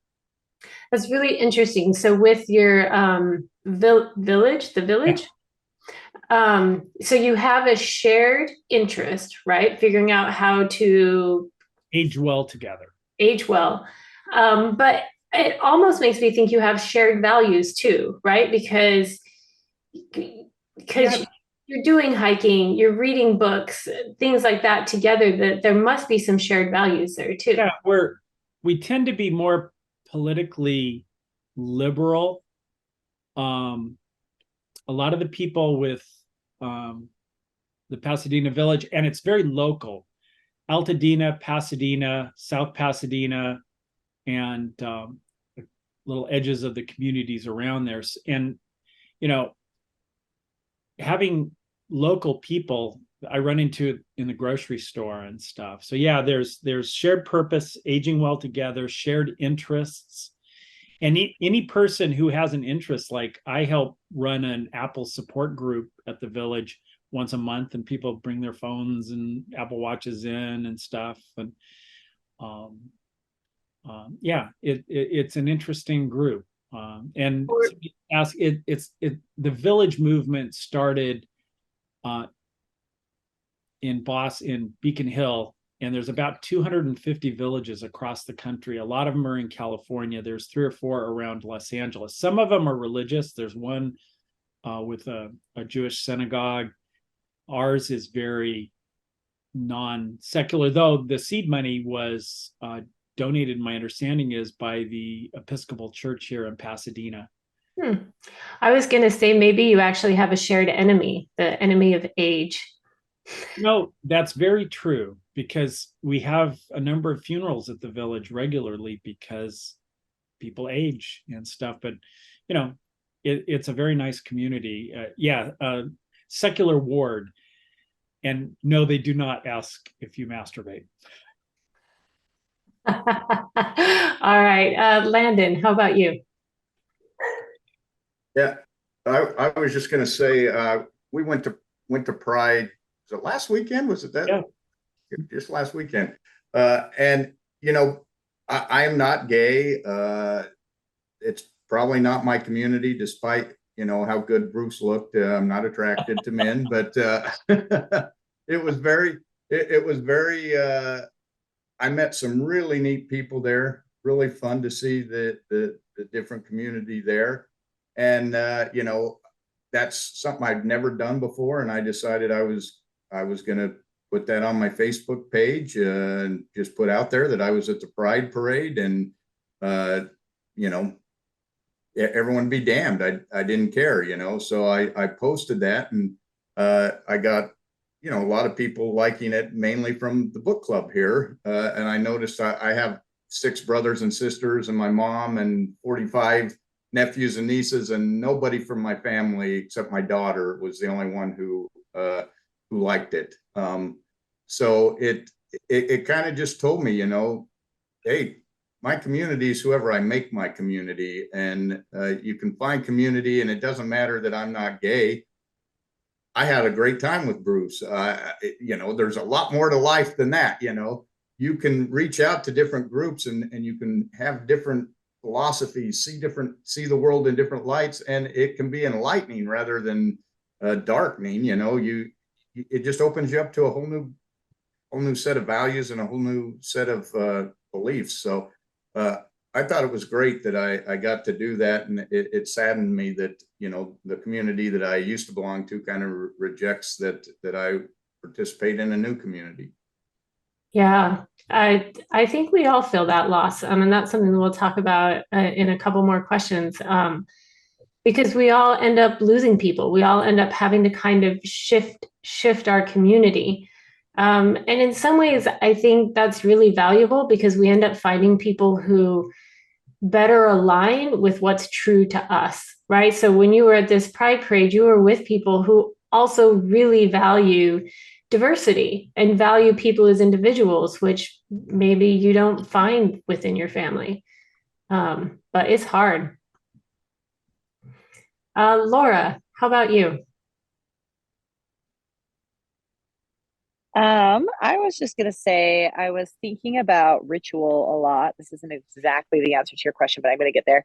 But that's one of the things that I selected. And maybe I need a better definition of ritual, because maybe this is just kind of like a shared interest thing. But I was thinking about the various communities that I'm in. Like, there are certain things we do when we get together, right? Like my soccer team, we practice, we play soccer, right? Like those are our rituals in that sense, right? Or like even this book club, like we read books, then we get together and talk about them. That feels like a ritual. Certain friends, it's like maybe a dinner group. Like I think those things that we do that provide kind of a setting for us to connect, I think that those kind of count as rituals. And so when you find rituals with people, that it is kind of a shared interest thing, but it also becomes a ritual. I was just thinking about that a lot, and thinking of. I'm sorry, did you get muted? We lost you. Oh, you're back. Okay, so we lost you. You said we lost you at the end of shared rituals, and then you said and it sounded like you were going to another thought. Oh shoot, I don't know exactly which the shared rituals. I guess I was just gonna say, I was thinking about how in the church there's a lot that are just built in, and I think there's a beauty in some of that. And so sometimes now I try to think of like, what rituals can I create, you know, within my community of my family, with my community of my friends. I do think that there's a lot of crossover between shared interests and rituals, but I did want to highlight that is like an important thing, I think, for us as individuals and a community. I was also going to share, you know, in actual answer to your question, you know, have shared values created as strong a bond to others as community enemy or common enemy has? And I think that those have a lot of crossover too, or at least correlation, right? But I've also found that like when values win, like if we always go back to values, that's going to be like one of our strongest ways to just be an authentic person as well as to bond. A common enemy can give you that moment where you can go, oh, me too, or maybe we share some trauma about that, or it's nice to have somebody around that like gets it.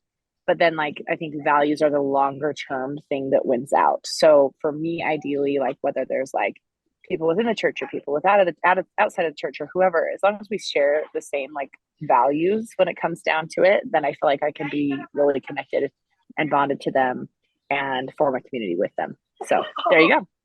I really appreciate that you made that connection, that shared values also connect with common enemy or have a correlation with that, because oftentimes when we have a common enemy, it's surrounded by shared values. So you can identify that enemy, but you could also probably identify a string of values, which is why that is a common enemy. And I just think that's really insightful, because I look at my common enemies with, some of my friends, or even, if we were to take the Good Book Club, we have a common enemy, but we also have these shared values because of that common enemy and the process we've all been through. And so we also have this really long list of shared values. And that's probably what holds us together more than just the common enemy. Because if we didn't share a good list of values, we wouldn't want to spend this time together. It just wouldn't be fulfilling. Okay, we're going to take Brandy and then Jackie, and we're going to move on to the next slide. So Brandy, go ahead. I was just going to say, I think when I was in the church, when we were in the church, a lot of us might have thought that we were part of a community because of shared values. But really, when you were talking about how close they are with enemy, I think in a lot of ways, I'm finding out a little more that it was maybe also because we had a common enemy. And I'm finding that out more now that I'm on the outside and I'm becoming one of those enemies that I used to have in common with other people. And so I think it is okay to have community based on common enemies, but I think that you need to start working on other things besides that, because there may come a time when the enemy doesn't exist anymore. And if you want to keep the community, you need to kind of base it on other things as well. I think of a girl, I work in my office. Her and I are literally the only liberal people in the office. So, around 2015, 2016, we discovered this when we discovered we had a common enemy.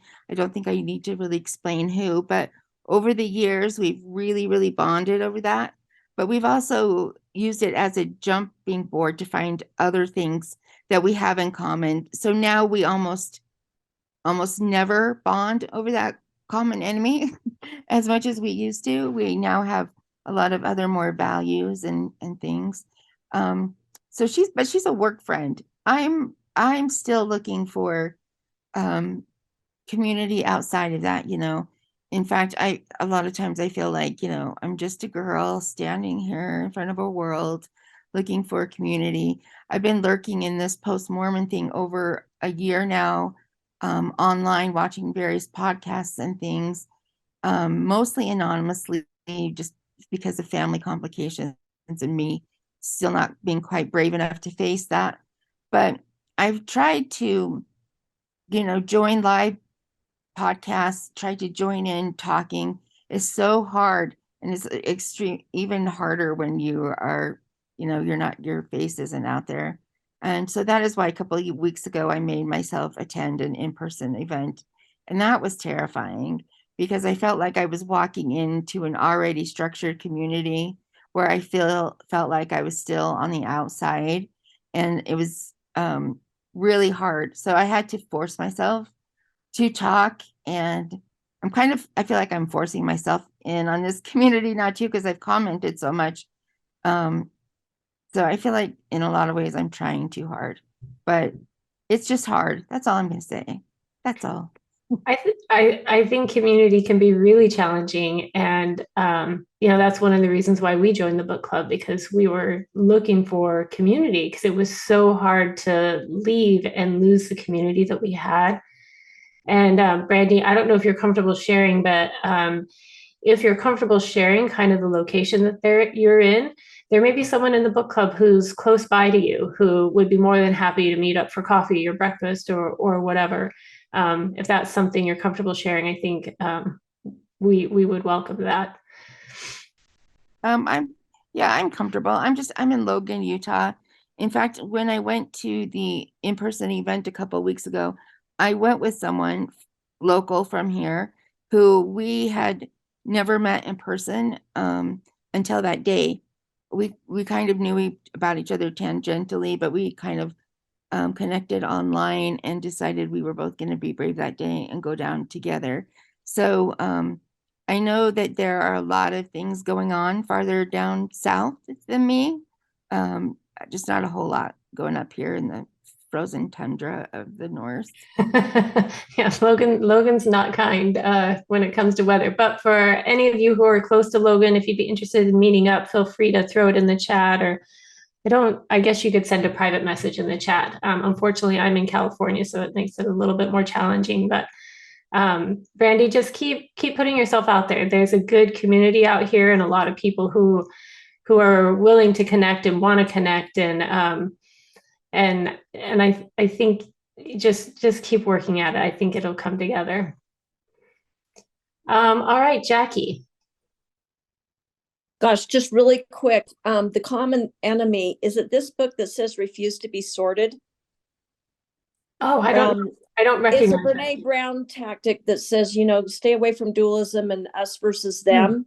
Yeah. And so that's been one of my goals since moving forward is I hate the dualism of the politics. The church always had to have a common enemy. When we grew up, it was the Catholic Church, surprisingly. That was a great and abominable church and a marvelous work and a wonder and Bruce R. McConkie.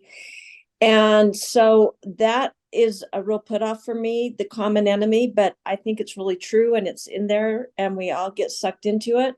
So I've always liked to take Brene Brown's advice of refuse to be sorted, because most things are pretty darn complicated and they're very nuanced and there's 100 shades of gray.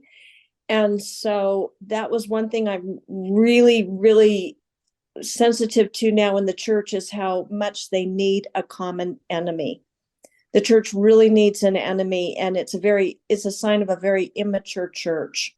And that goes back to Faith After Doubt by Brian McLaren. He kind of goes through a faith crisis thing in churches on those levels. I think that's actually a really good point. And I think you're right. I think that is in this book. And then she also says, people are hard to hate close up, move in. And I think that plays to that as well. Rather than looking at, these common enemies, like really get to know people, really, really get to know their humanness and their nuances. All right. So next piece, we have just some advice on seeking connections with those who hold different opinions. So this, again, hits kind of close to home to me because my family now has a lot of different opinions. And in our country right now, we have a lot of different polarizing opinions. So this was some advice that she had. One, approach disagreements with curiosity. So rather than trying to get your point across, really look at trying to understand why they've come to this opinion and just being curious about their perspective. Two, be willing to have difficult conversations. Discomfort is part of growth. So, really being willing to be in that discomfort while you're learning about why they are who they are and what makes them tick, even when you don't agree with their positions. The third one, focused on shared values or goals. Again, this goes back into, my belief that we have more in common than we do not in common. And so really just trying to focus on that. And then 4, recognize when the conversation becomes unproductive. Not all relationships can be salvaged. So there is that point for your own mental health, or even to, save the relationship. You just may need to end the conversation and move on. All right, so poll question. In the course of becoming a more nuanced Mormon or deconstructing my faith, my relationships with the following number of people either became more distant, more difficult, or were lost altogether. So A, none, meaning you didn't lose any of your relationships. B, 1 to 5. C, 6 to 10. D, 11 to 20. E, more than 20. Now, I'm sure you all kept a tally and you have this, these are how many people I cut out of my life when I left the church. I'm just kidding. But we're just looking, give an estimate. How many relationships became more distant, more difficult, or were lost altogether by either leaving the church or becoming a more nuanced Mormon?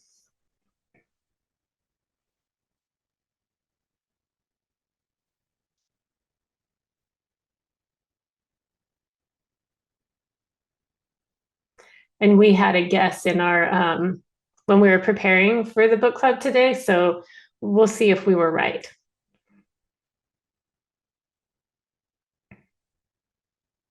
Okay, about 10 more seconds.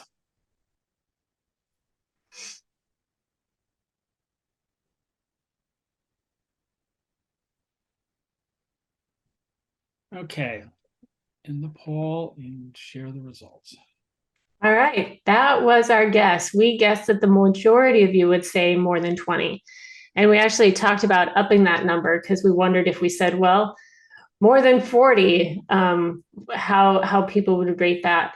I feel like most of my relationships were affected. Most of the relationships that I had before became more distant, more difficult, or were lost altogether. And it looks like most of you felt the same. We have a few that said none, and kudos to you. We probably could learn some stuff from you, because that's really something to be able to hold those relationships together throughout that. All right, next poll question. Since becoming a more nuanced Mormon or deconstructing my faith, I have found new relationships to replace those that either became more distant, more difficult, or were lost altogether. So this is just to see, like, have you found replacement relationships? Where are you now? So if you found new relationships, you strongly agree, or you found some, you somewhat agree, or you're in the middle where you're like, I'm stuck, or you haven't found new relationships. That's a somewhat disagree, or you really have no one. That's a fully disagree. And Landon, you have a question.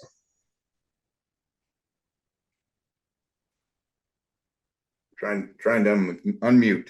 Yeah, you had said that people are hard to hate close up, or I guess Brene said that, but you know, that I think we're seeing that in the church right now, especially with LGBTQ. A lot of people, you know, the people in the ward know these kids. You know, a lot of them are young people that are coming out.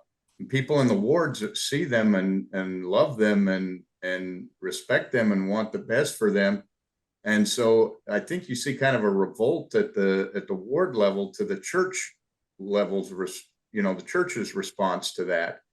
And, you know, I wonder how many other of these, you know, marginalized groups could be affected and how it could make a big change in the church if the church would just allow people to get close up in that. And I think it's tragic that the church requires you to have a temple recommend in order to work there, because just think if the church office building had some LGBTQ youth working there, would that change the minds of some of the Q16 if they worked on a daily basis with these kids and said, wow, these are really good kids? Or, you know, some of the other marginalized groups that we see.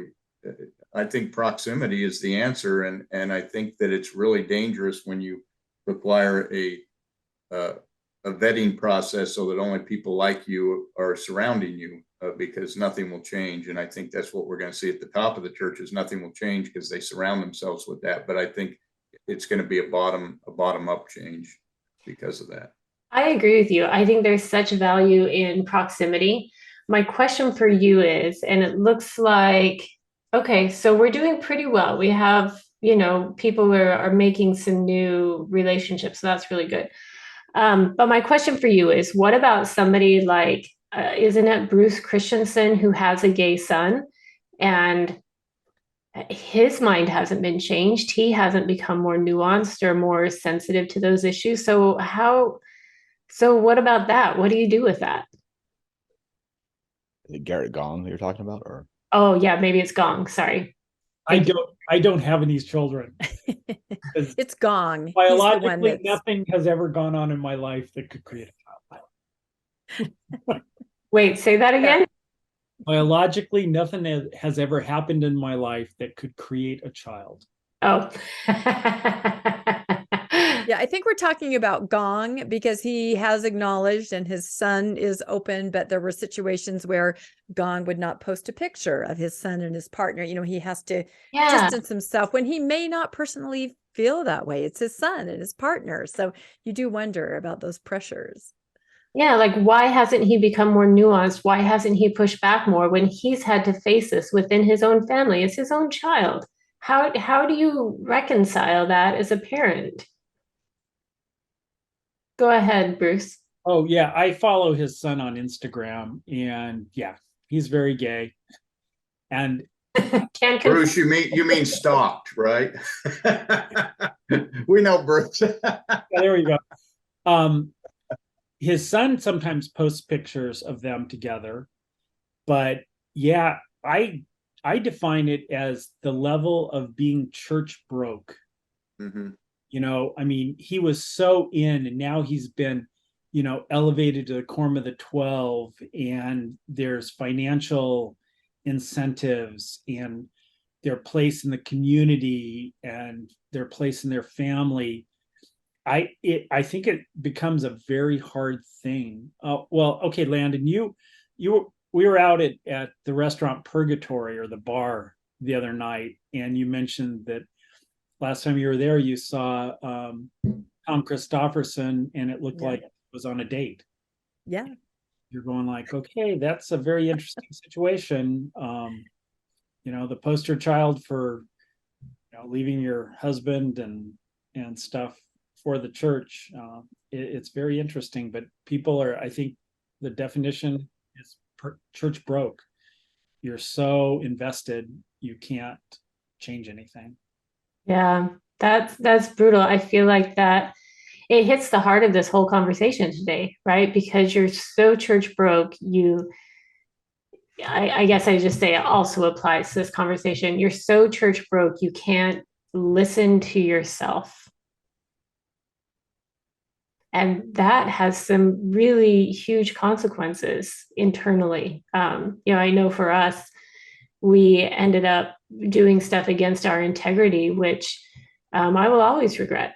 It will always be a sore spot within me because I acted against my integrity and I knew it was wrong, but I was so church broke. It was the only option I could see. And it still hurts. Okay, so our next discussion question. Brene Brown talks about the power of finding common ground with others as a starting point for building relationships. Can you think of a situation where you were able to connect with someone who held different beliefs or values? How did you find common ground, and what impact did it have on the relationship? So has anyone successfully done this?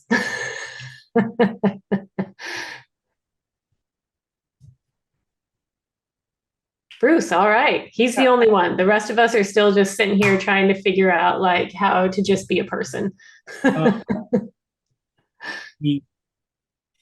I have one living brother. He was a bishop.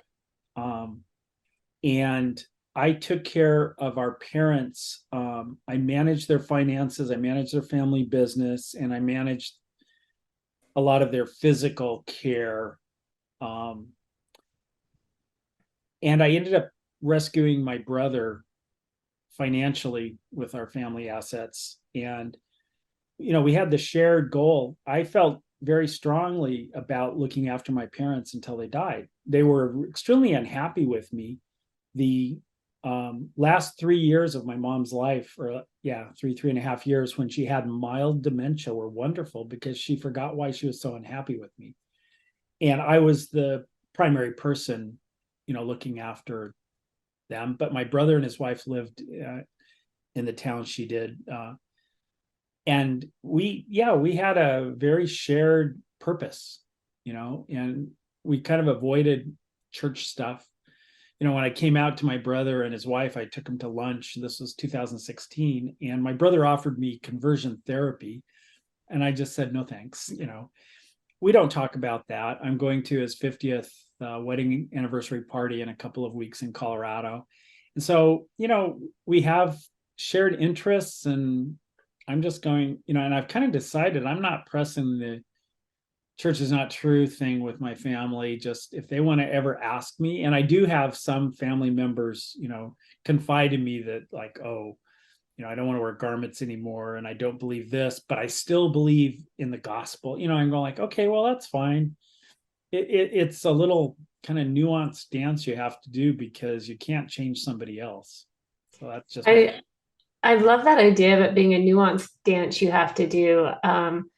I had a friend that I was meeting with a few months back, and we were meeting. It was basically networking. So she's not a close friend, but we've known her for years. and we were just talking about life and kids and stuff like that. And I made a comment about Texas, just saying, Texas makes me a little bit nervous. I don't think I'd really want to move there right now. And she just pounced on that. And we ended up on the abortion issue. And the whole conversation just spiraled out of control. And after every statement she made, she would say, I just can't understand how anyone would want to kill a baby. And like, I kept trying to bring it back. And I was like, the interesting thing is when you look at both sides of this argument, both sides value life. And we're trying to figure out what is that balance. And I just, I couldn't connect with that. I couldn't connect with her. I couldn't bring it back. It just turned into this really polarizing conversation. And so now, just like you said, Bruce, we do this, what did you say, nuanced dance, right? Because we don't talk about that. We talk about other things. We can talk about our families. We can talk about school. And we just leave that issue out of it. With when I'm around my nieces and nephews and my great nieces and nephews, because I'm one of the last two of my generation, I make sure when I'm around them, I'm always wearing a Pride watch band. I have a whole bunch of them. I let the younger kids know, hey, I'm the fun gay uncle. I'm hoping that time, and then one of my great nephews is a diver, and he follows Tom Daly, who is a gay diver from Great Britain, won gold, and is married to Destin Lance Black, the ex-Mormon who won the Academy Award for writing the screenplay for Milk, and he's the one who did Under the Banner of Heaven. And this great nephew goes, yeah, you know, I've started crocheting as a way to relax and stuff in the diving, because that's what Tom Daly does. And I'm going like, okay, here's a kid that's, you know, seeing a positive gay role model. You know, I don't need to, you know, push beyond that. The seeds have been planted. So. Yeah, absolutely. And it's interesting for me because I guess in reading books like this, I would think you just have to stand and speak your truth, and that's how you find your community. But it's almost like you have different levels of community, right? You have community where you can really belong. And then you have communities where it's just different levels of belonging. And you have to play that nuanced dance in order to keep those relationships that you value. Rhea. Hi. I know like in my relationship with my parents, especially my dad, it's been an interesting journey, and with everybody, and like most of my family are very devout Mormons, and so like most of and I live in Utah County, so a lot of people I know and connect with are members of the church. And I think my primary focus in how I've been able to be authentic with them and stay in a place of belonging was, if part of one of the reasons I left the church is how they don't allow, it's really hard to, you know, culturally, it's hard to be a different religion or have a different belief system. And so I focused on that idea. I want my beliefs and my way of living to be respected.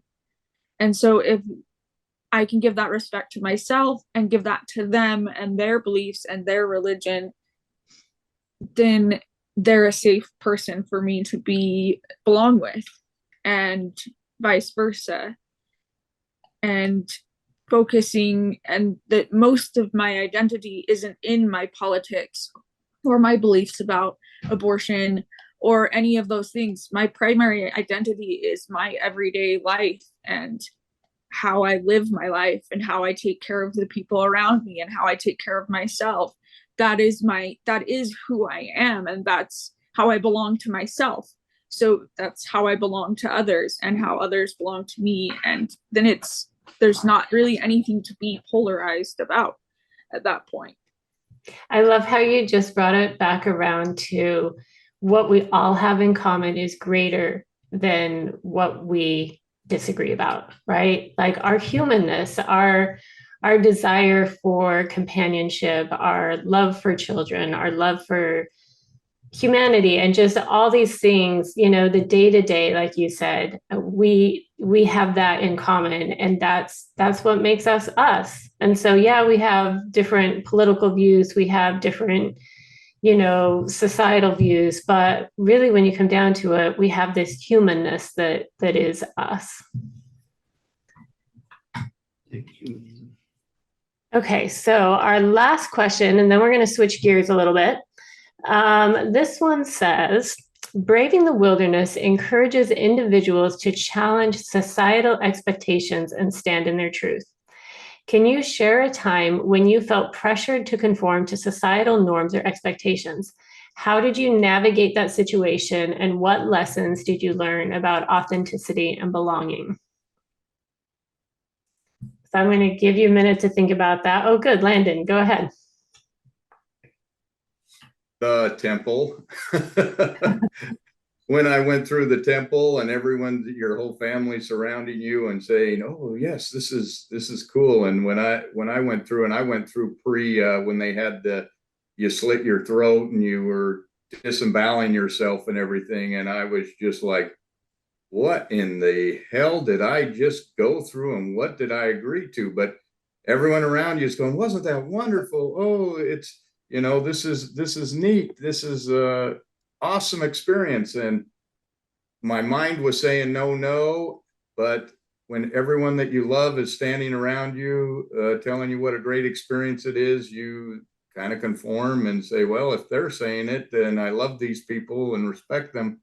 It must be okay. And I continued to go to the temple. It never was my favorite place to go, but I did continue to go till, I was 50 probably 48 or so when I stopped going to the temple. But, another 28, 29 years I went, even though I didn't feel comfortable at all with what I had promised in there.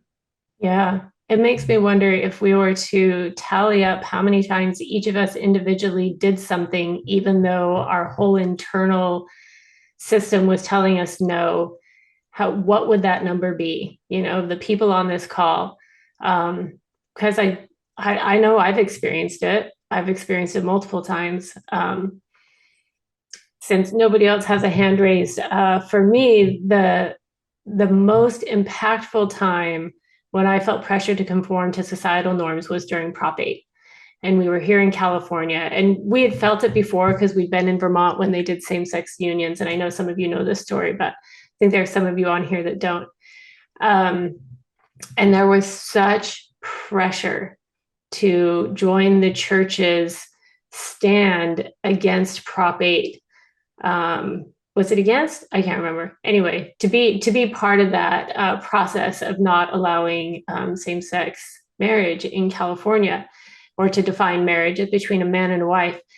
And we questioned our leaders about it. We were like, please help us understand. We don't understand why we're doing this. These are people who are just trying to exist and trying to have a relationship. And why do you have to get in the way? How does that affect you? And we got yelled at, and we got called on the carpet and told that they worried for our eternal salvation and all kinds of stuff. And even in spite of that, I did my best to support the church in what they were doing. And I justified it by saying, this sounds so crazy. I justified it by saying, I don't want to leave Christ alone on the cross again. Doesn't that sound crazy? That sounds insane. But I was like, okay, I'm going to pressure myself to do this because it's the church and I need to do what's right. And I've hated myself forever since then. It makes me so upset because I didn't want to do it. Landon, go ahead. Yeah, sorry, but when you start talking, it brought up many more examples that I can think of. November 15 policy, when that came out, it just sounded wrong to me. And I was going, that's not right. I know the articles of faith that, man will be punished for his own sin and not for Adam's transgression. How how is this right that children are being punished because of what their parents are doing? And I listened to the church and I said, okay, all right, I'll buy into that. But it wasn't more than 6 months, 7 months later when I started hearing stories of how it was affecting people's lives, where I actually went into the bishop. And I'm kind of proud of this because I went into the bishop and I said, this is wrong. And I can't support it. And he defended it and defended it. And it must have been a little longer than that, because 3 days after that, him defending it, they reversed it. And, that was really told me something, but boy, it's all right to go stand up for what you believe. But another one I think of is blacks in the priesthood. How many people did I hear say, oh, we've been waiting for this. We knew it would come. We knew the day would come.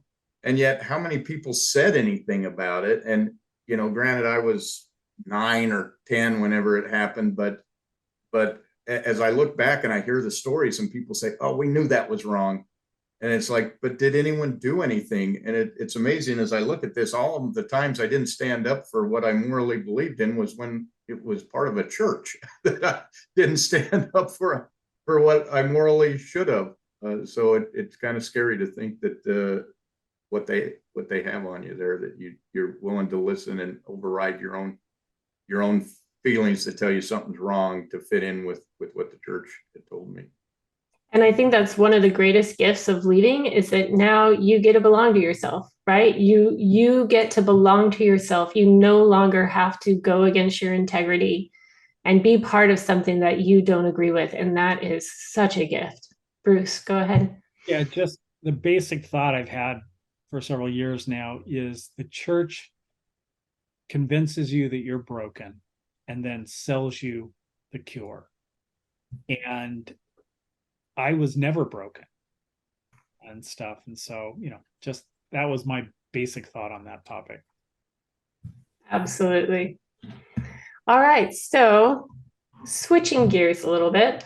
In the 163-page book, Braving the Wilderness, how many times does Brene Brown reference the research? So this is just kind of, we're going to look at this from a little bit of a critical eye, just so that we can put this book kind of where it's at. We can make sure that we have a proper understanding of the book. You'll notice as you read the book, she repeatedly references the research or diving into the data. So I just want to take a look and say, how many times does she actually reference the research? So your options are none, more than 20, more than 40, more than 60, more than 80. What's your best guess of how many times she references the research? And don't you go searching right now if you have the PDF version. That's cheating. You have to do it based on your reading, what you think.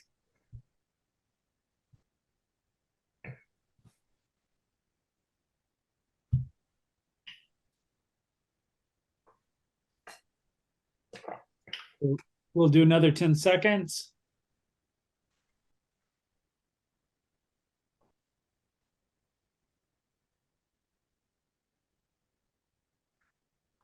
Okay. All right, so more than 20, more than 60 is the top answer, with more than 80 being the next answer. You guys are good. Good job. The answer is 63. 63 times she references the research. So I was really interested because I was like, oh, I was listening to it on audiobook. I've listened to it multiple times on audiobook. So then I went and bought my own hard copy because I was like, what research is she referencing? What's this? I want to dig into the citations and see what paper she's referencing.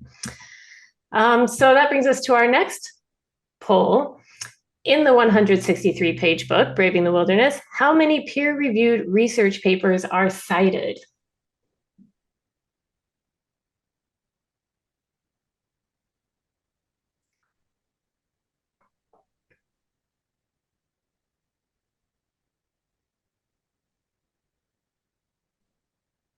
I feel like we need Jeopardy music in the background. Da, da, da, da, Thank you. Another 5 or 6 seconds.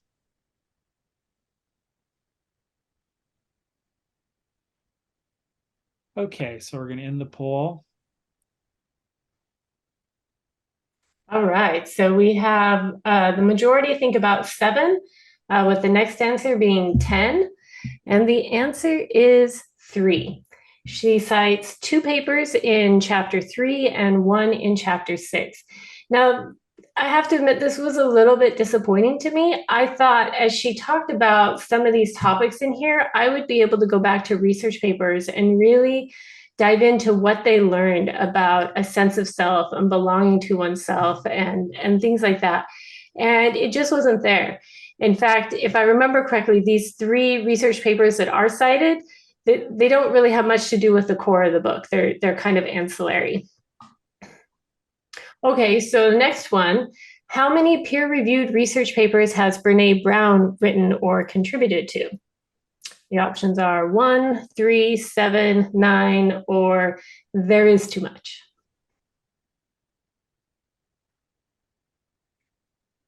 Is that a Princess Bride illusion? There is too much. That is too much. Let me sum up. Okay, another 10 seconds.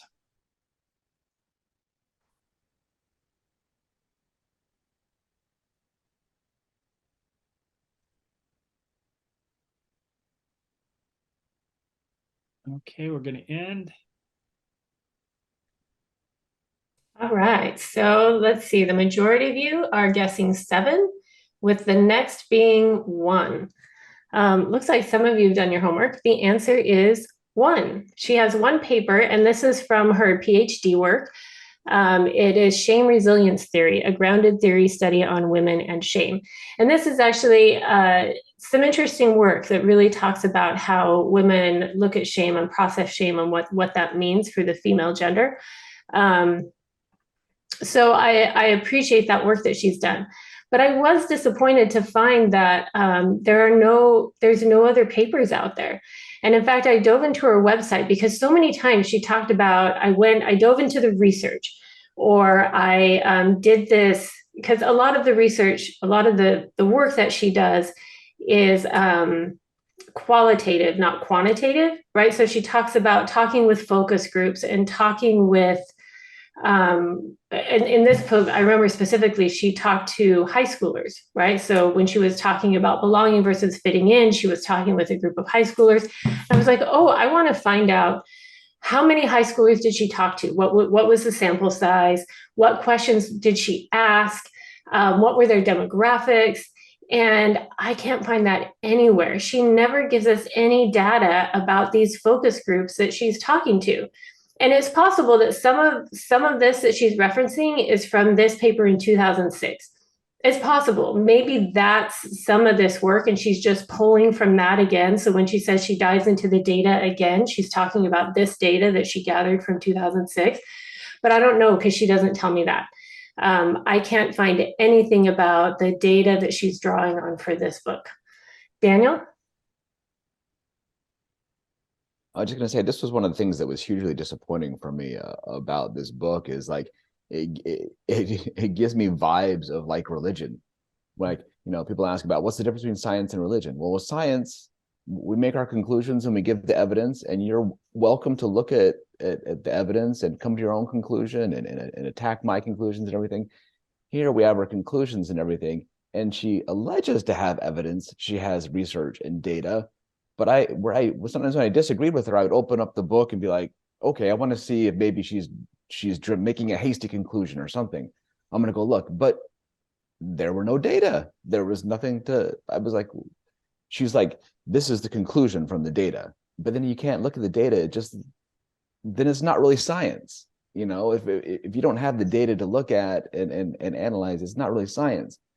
So she's just philosophizing, really, but under the guise of it being science, which I found really troubling.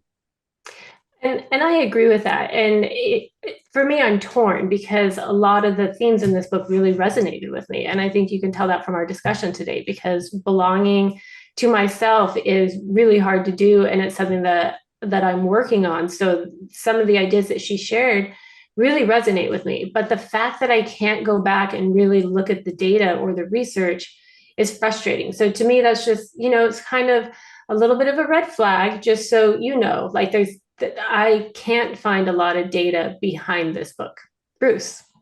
Yeah, I was, in preparing for this, I saw the questions and stuff, and I'm going like, Bruce cheated. Yeah, I created the poll questions, and I'm just going like, okay, this is kind of like a light feel good book, very short. Is the way it was presented for her audience, and I think we were a pretty good example of her audience, because I really enjoyed listening to it on my walks, and I'm going like, oh yeah, this, and I do have a better sense of what her points are. If it were a really well cited book, would anybody have read it? I don't know. On social science research, I have no idea. But see, that's what I was saying. I was like, okay, because that's one of her goals. I did read that. One of her goals was that she wanted to be a scientist researcher that could actually write things that the regular person would read. Okay, I'm on board with that. But cite your book. So when you tell me that you went into the research, give me something where I can go look at that. It doesn't have to be in here. Like, the book can be written like this, but like, give me a place where I can go, or post it on your website or something. Okay, Daniel, and then we're going to move on to our next slide.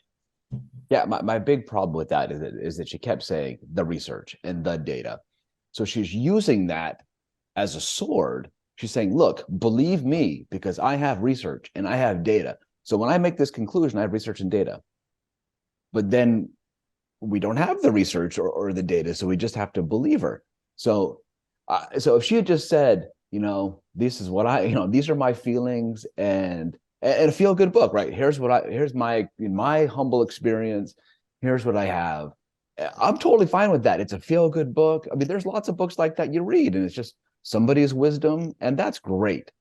But when somebody's like, hey, you should believe me because I have data, then you should kind of cite the data. You should show us what the data are so that we could look at the data. That's my opinion. Yeah, I agree with that. Okay, so when I researched the main criticisms of this book, Braving the Wilderness, the main criticisms are: one, lack of empirical evidence and heavy focus on anecdotes. I think we've covered that one. Number two, overemphasis on individual responsibility, disregarding the systemic obstacles to building community. And this is just good information to have. Just knowing that some of these problems you're not going to be able to solve because they're bigger than you, right? So you can't take responsibility for all the problems or all the relationships that you can't fix or all the communities that you can't mend, right? That's not on you. There are some problems that are just too big for individuals. The next one, simplification of complex societal problems. Her advice may be insufficient when it comes to addressing racism, inequality, and discrimination.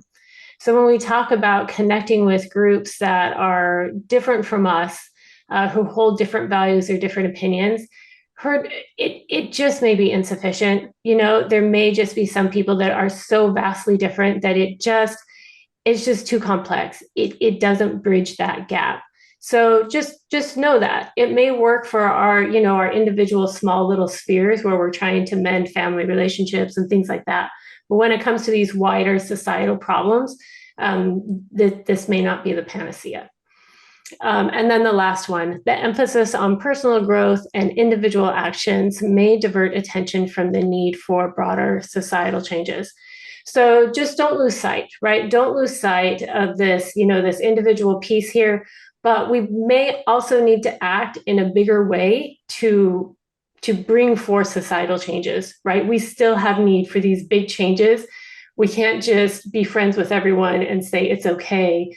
Like, there's some big changes that may need to happen that would make it better. So those are the four main criticisms that I found. They resonated with me. Again, her book really resonated with me too. So just balance those two pieces out, because it may not be the full panacea, but it can be helpful in our individual lives.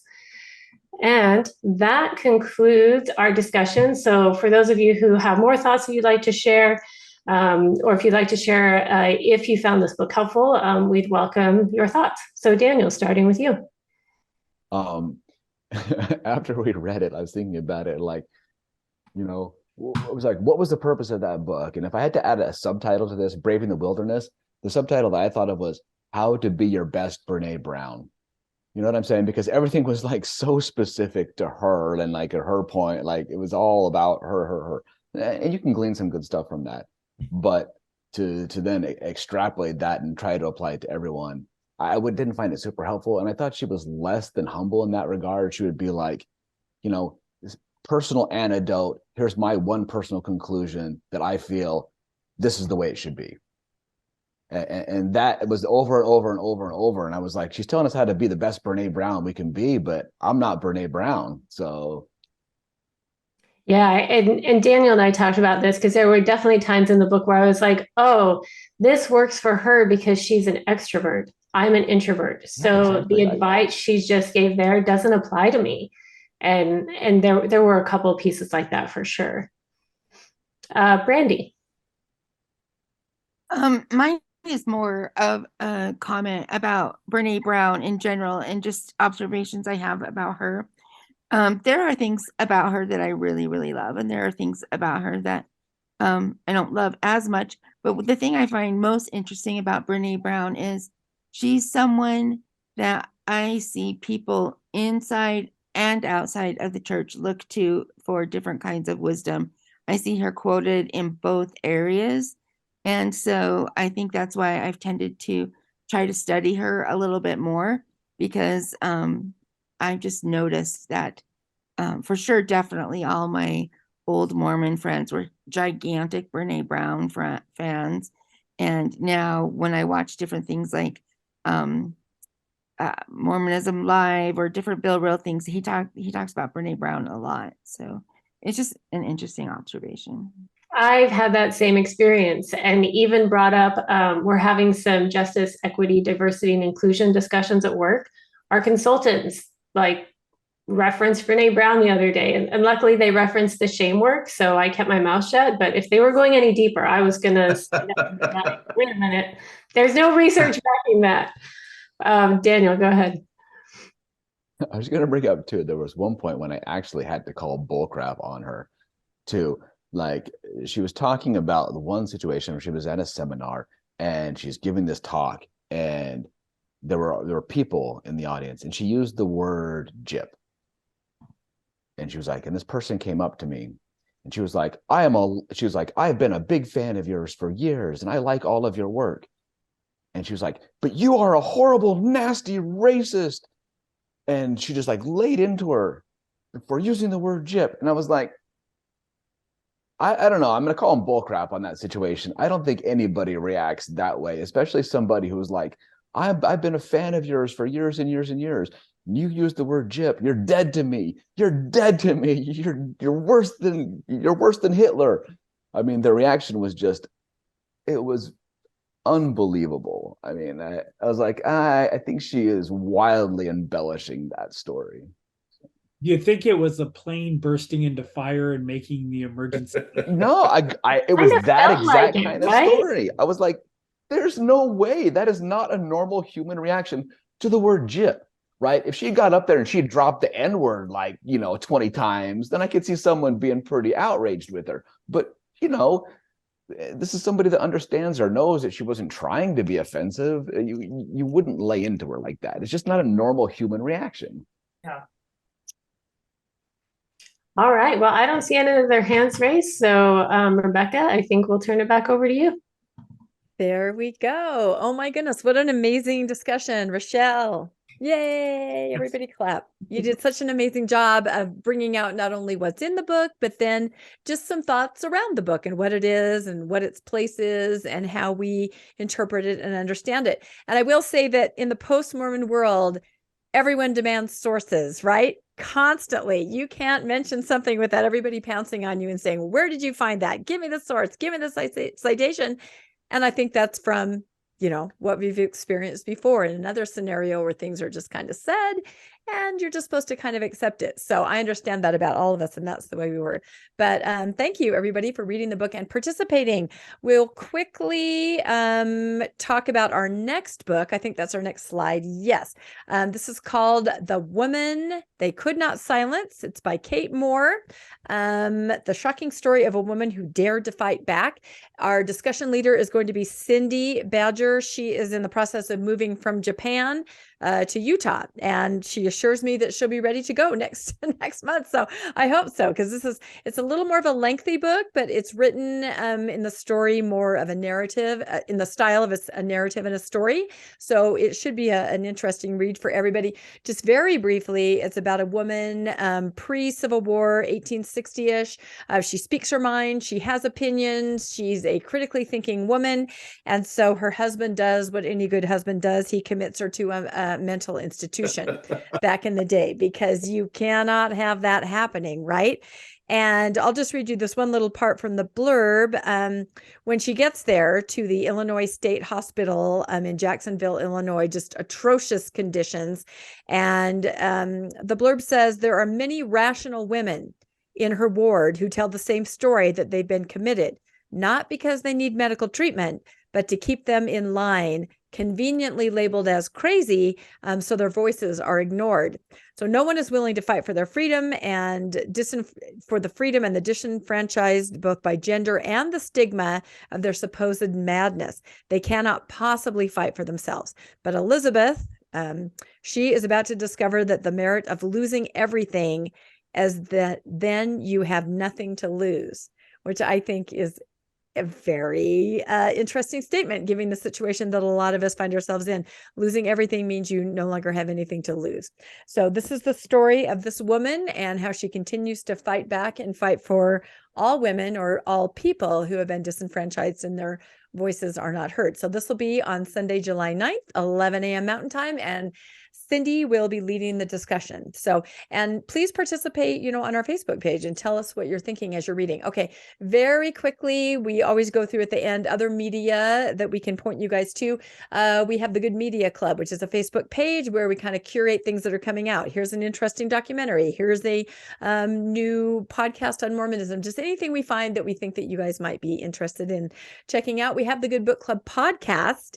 You can find that anywhere where podcasts are available, where you can listen to back episodes of the book club. We also have a YouTube channel where you can watch those episodes, and you can search it by looking for The Good Book Club for Post Mormons. If you just put in The Good Book Club, you're going to run into a lot of Christian sites. We should have rethought the name maybe, but I like the name. So also, Landon and I run a podcast called Mormon-ish, where we delve into a lot of issues that we discuss here in book club, and even interview a lot of book club members, our guests. And that's kind of why we started it, because we had such amazing conversations, and there are so many amazing people here in book club that we thought, let's just start a podcast where we can branch out and talk to people and about these topics. So you can find that anywhere, audio, or find us on YouTube. Also, strangely, I have to advertise this because the two things I know very well are Mormonism and Star Trek. So we have a very funny Facebook page called Trexmo, where we basically look at Mormonism through the lens of Star Trek. You don't even really have to understand Star Trek to understand our memes. I think they're quite funny. We're getting a lot of good feedback. So if you want to laugh, you can find us on that Facebook page, Trexmo. My favorite Star Trek Mormon meme is the one where I think it's Voyager, where they have like Harry Kim and the Vulcan. What was the name of the Vulcan on Voyager? Oh, what's his name? God, Voyager, I'm less familiar with, but I did watch it all. I can't remember now. Tuvok. Yeah. Sorry, showing my like, geeky side. The one where they're like, "Are you two friends?" And Kim says, "Yes," and Tuvok says, "No." Where people put evangelicals and Mormons on that, Yeah, are you two friends? And Mormons like, yeah, totally friends. Evangelicals, no. Yeah, we are. That's not exactly friends. it. There's so many human situations portrayed in this that you can make, anyway, check it out. It's extremely fun. If you zoomed in with us today and you're not a member of the Good Book Club and you would like to, if you're not so much on social media, you can just email me at thegoodbookclub@mail.com, and I'll send you the information and links that way. You can send us a Facebook request, The Good Book Club. That's our logo right there. We do most of our interaction there. We put out links. We talk amongst ourselves about the book during the month. We are also on Instagram. You can find us there, and I can send you links. And we're working on TikTok. We'll see. Like I said, I need to find a post-Mormon teenager to help me get the info out. So if you do happen to email me, I think that's our next slide, that sometimes that goes to spam from mail, my response. So check your spam and mark me as safe to respond to you. So that concludes our portion today. We'd like to thank everybody for participating. And again, our presenter, Rochelle, and we'll end the recording now.